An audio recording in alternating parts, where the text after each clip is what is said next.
anchor the bipartisan support that is so important for Israel.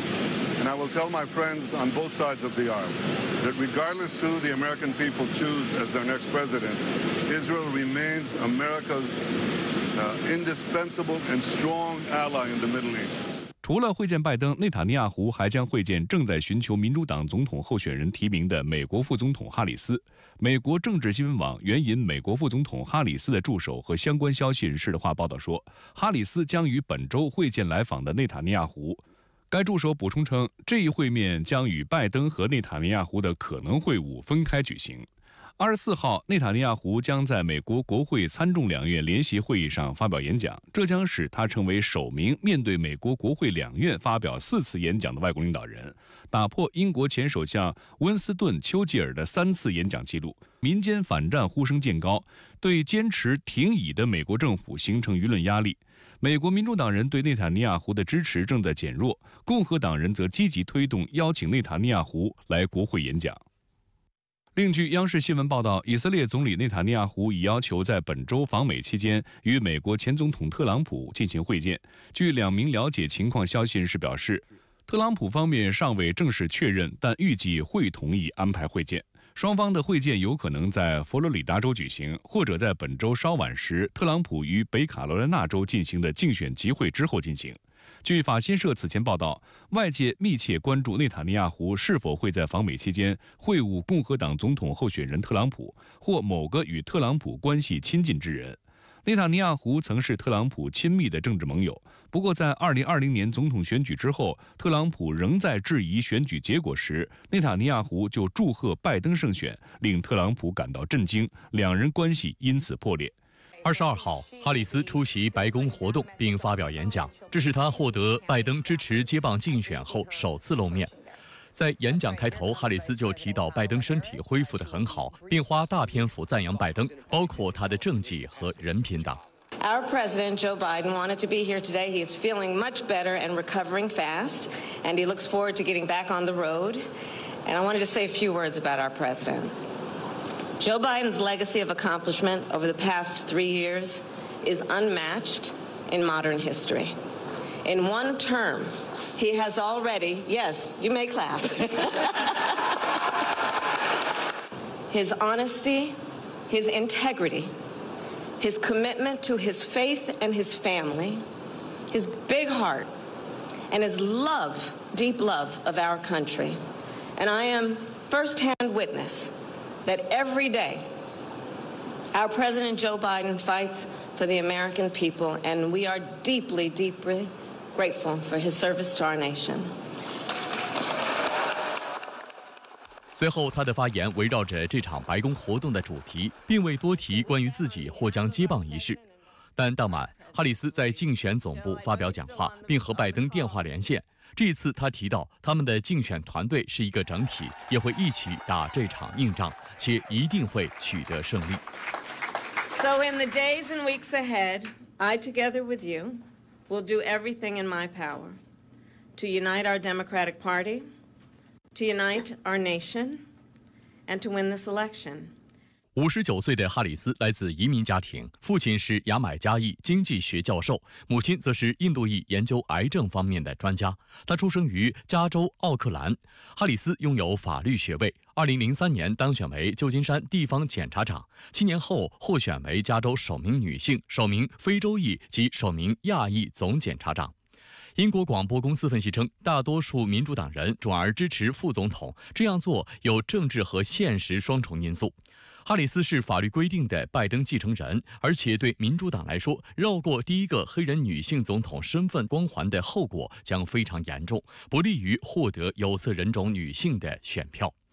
实际上，哈里斯被认为十分圆滑。在竞选代表他的家乡加州的参议员席位时，为了讨好华人社群，他甚至给自己取了一个中文名字贺锦丽。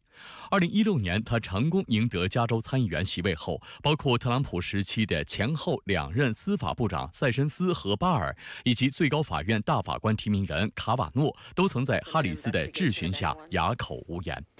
I wouldn't. Yes or no? Could you repeat that? 2019年，拜登选择哈里斯为竞选搭档，并罕见在选举中与其深度绑定。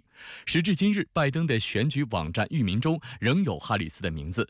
外界认为，拜登强势给哈里斯赋能，为的也是栽培哈里斯这颗政坛新星。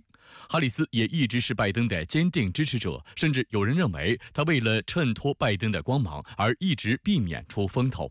近日，拜登深陷退选困境，哈里斯多次表态称有信心再次获胜。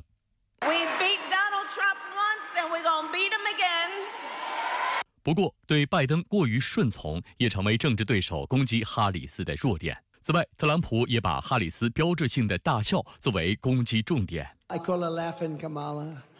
You ever watch her laugh? She's crazy. 特朗普曾多次嘲讽哈里斯的笑容，这也引起了一些批评。美国男演员乔恩·克莱尔发文称，特朗普及其支持者对一个能够感受快乐的黑人女性深感恐惧。哈里斯或将竞选美国总统一事也引发大量印度网民关注，他们期待哈里斯能够为印度人争光。他们认为，如果哈里斯成为美国民主党总统候选人，他将成为美国政治史上首位拥有印度血统的总统候选人。Okay. Is an Indian recipe. Yes. Because you are Indian. Yes. Okay, and I don't know that everybody knows that. But I find that wherever I go and I see Indian people at the supermarket, on the street, everyone's like, you know, Kamala Harris is Indian, right? It's like the thing we're so excited about to have you running for president.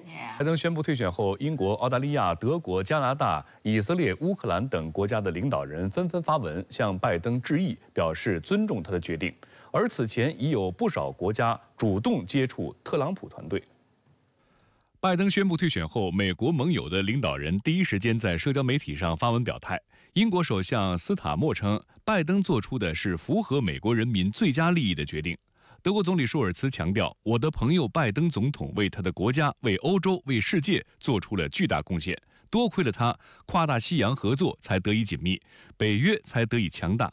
美国才是我们值得信赖的好伙伴。加拿大总理特鲁多则形容拜登是一个伟大的人和加拿大真正的朋友。澳大利亚总理阿尔巴尼斯则表示，感谢拜登的领导和付出，澳美联盟从未如此强大。那么，我想这个美国的盟友对这个拜登表示祝福呢，完全是在情理之中啊，也在逻辑之中，因为拜登任内他的主要的外交的这个政策的用力点、着力点就是恢复或者重振美国跟盟友的关系嘛，所以，实际上美国的很多盟友还是乐见，这个拜登式的这种推动美国重返世界舞台，发挥一个比较有效的领导的这样一个做法。外界认为，对拜登退选最为紧张的人是乌克兰总统泽连斯基。他在一篇长文中写道：“永远感谢拜登在最关键的时刻支持了乌克兰。”还说，眼下欧洲局势仍具挑战性，真诚地希望美国继续发挥强有力的领导作用。本月19号，泽连斯基与作为美国共和党总统候选人的特朗普通电话，期间特朗普告诉泽连斯基，如果他重返白宫，将在24小时内结束俄乌冲突。对此，泽连斯基表示不满。If he wants to do it during 24 hours, the simple way is to push us to pay, because it's understandable how. It means just stop and give, and forget. We will never go on this. Never. 俄罗斯方面对拜登的退选反应较为平静。俄外交部发言人扎赫洛娃就此事表态称，莫斯科不干涉美国选举，也不干涉他们的内部事务，让他们自己解决自己的事情。克里姆林宫发言人佩斯科夫也表示，距离美国最终大选还有4个月，时间还很长，在此期间很多事情都可能发生改变，我们需要耐心等待，仔细观察事态发展。他强调，俄方当前的首要任务是开展特别军事行动。我想这次俄罗斯做法是正确的，就是比较谨慎，避免这个给美国人以干涉或者介入美国大选的这样的一个把柄被美国人拿在手上。另据日本每日新闻报道，针对美国总统拜登退选一事，日本首相岸田文雄表示，日方将密切关注事态发展。报道还指，岸田表示，他相信拜登是从政治角度做出了最合适的判断。日媒报道称，此事可能对1个多月后举行的日本自民党总裁选举产生影响，因为部分岸田文雄的亲信也在敦促岸田退选。据日本产经新闻22号报道，该报社与富士新闻网于20号和21号开展的联合民调显示，岸田文雄内阁支持率为25.1%，较几天前的调查结果下降6.1个百分点，再次处于危险区域。随着岸田内阁的支持率持续处于低迷状态，一部分岸田派议员认为，如果没有足够的胜算，岸田应选择退选以保全名誉。拜登退选剩特朗普一家独大，未来格局会发生怎么样的变化？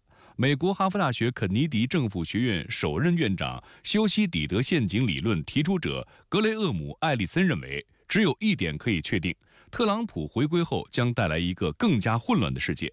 其在外交、经济、贸易、气候变化等领域的退出和孤立政策将继续带来无法估量的恶劣后果。因此，美国盟友必须考虑特朗普对冲，加强战略自主，做好相应准备。如果2024年特朗普赢得大选，那特朗普第二任期应该在特朗普和拜登之间进行平衡，以比较温和的方式去推进特朗普主义。从世界多国领导人的表现来看，特朗普似乎已经成了影子总统，已经为他上台在做准备。然而，就像拜登退选一样，特朗普也是一个近80岁的老人了，变数依然是存在的。当地时间22号，以色列总理内塔尼亚胡抵达美国马里兰州安德鲁斯联合基地，开始本周对华盛顿特区的访问。按照日程，他将与美国总统拜登会面，讨论新一轮巴以冲突等事宜，还将在美国国会发表演讲。然而，随着拜登21号宣布退出2024年总统竞选，内塔尼亚胡此行是否会晤共和党总统候选人特朗普，引发外界关注。按照以色列总理府公布的访问日程，内塔尼亚胡将在当地时间23号会晤拜登。内塔尼亚胡在飞往华盛顿之前表示，他想亲自感谢拜登对以色列的支持。